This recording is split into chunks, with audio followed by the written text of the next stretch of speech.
a Friday that delivered a little bit of surprising news, at least for me. I don't want to speak for everybody because I've seen some other people say, hey, it's not that surprising. Mm-hmm. I was frankly surprised by it. That news being after our show ended on Friday, the AAC announced that Memphis was picked second in their preseason poll behind UAB. So contrary to what I'd been telling you over and over again all offseason, which is that even with all the chaos and roster turnover, Memphis is still going to be picked to win their league because Memphis still has a way more talented roster than anybody else in the league. That second part remains true.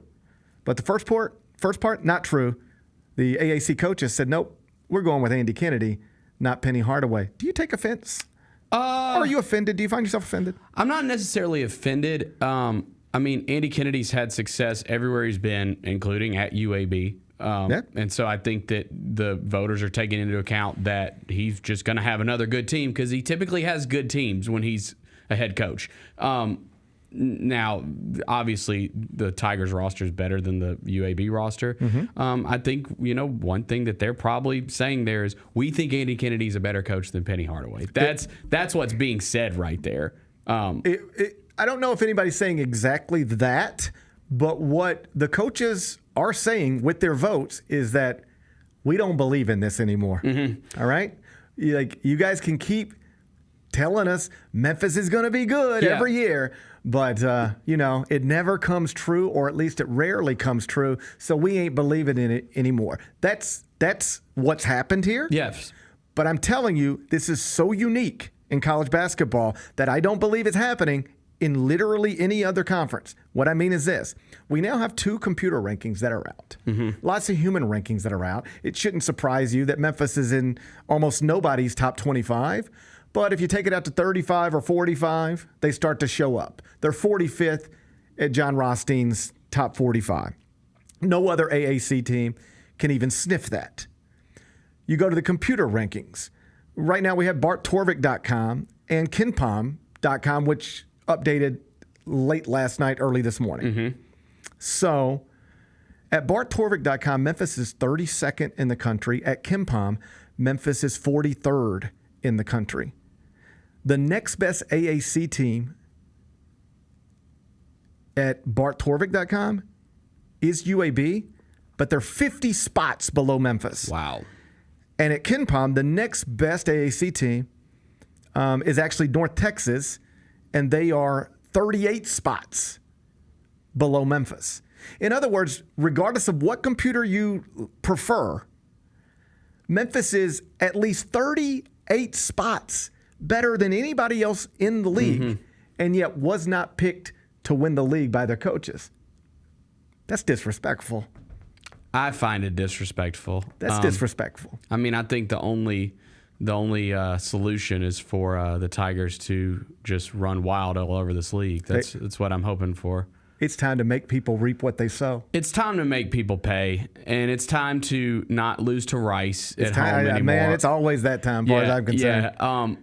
No, I mean, like, all jokes aside, like, I don't know what the and again, nobody knows what the Tigers are going to look like. It's a brand new team, but nationally, we'll see. They play a really good schedule early on. We'll see. As far as the league goes, they should be able to dominate this league. They should. On paper. You ready? Yes. They shouldn't just be able to dominate this league because they're Memphis. They should be able to dominate this league, whatever you call them, based on the roster that's in place. Yeah. They're like this computer. Like, the league is not underrated. The league is bad. The league sucks. Yeah. These computers are not like ranking Memphis off of brand recognition. Right. There is some history stuff in there. Sure. But they're basically taking, this is the roster Memphis has. What does it spit out? At Bart Torvik, it's a top 35 team. At KenPom, it's a top 45 team.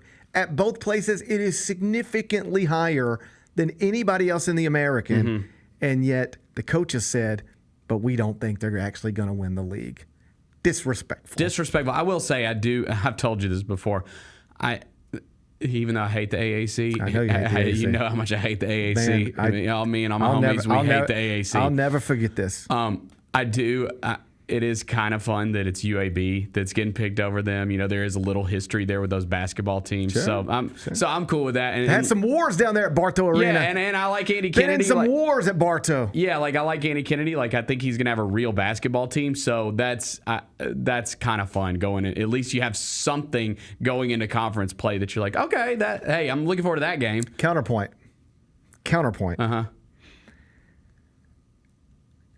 Memphis is in a league where a UAB team ranked 84th in the country at KenPom is picked to finish ahead of them. That's not fun. I don't like that. That didn't sound fun when I put it that way. Well, to your point, I think maybe a little disrespect. It's all disrespectful, but rooted in, like, I don't want to have anything misconstrued here. I find it disrespectful, but I do understand it. Yeah, I got you. I find it disrespectful. I watched last season too. But I do understand it because the history of Memphis under Penny Hardaway is, I say this as politely as I can say it. I'm not trying to get jokes off or anything. No. It's they do not finish where they were projected to finish, almost ever. I can run you through it. In 2019, that's year one of the Penny Hardaway era, they were picked to finish 4th. They finished 5th. The next year, they were picked to finish tied for 1st. And they finished tied for 5th. Year 3, 2021, they were picked 2nd, finished 3rd. 2022, picked 2nd, finished 3rd. 2023, picked 2nd, finished 2nd. Woohoo! Yeah. 2024, last year, picked 2nd, finished tied for 5th. And this season, picked 2nd, TBD. In other words, in 6 seasons under Penny Hardaway, the Tigers have literally never exceeded expectations as it pertains to conference projections. They've only met expectations once in 6 years, and they have, in 5 of the 6 years under Penny Hardaway, failed to finish in the conference standings where they were projected to finish in the conference standings. So if that's what your skepticism is tied to, I got it. It makes sense. I see it. Got to wreck this conference. I mean, you just got to wreck this conference this year. You got to make people reap what they sow. You do. I mean, because, dude, again, like, you lost another I know they haven't been amazing lately, but you lost another nothing program in SMU. Like, that's a team that's been competitive in the AAC. They're even gone now. So, like. Oh, God. No, it's. I mean, here's why you got to wreck the league. Like, Memphis is top 35 in one computer, top 45 in the other computer. 10 of the 13 AAC schools are outside of the top 100 at KenPom. It stinks.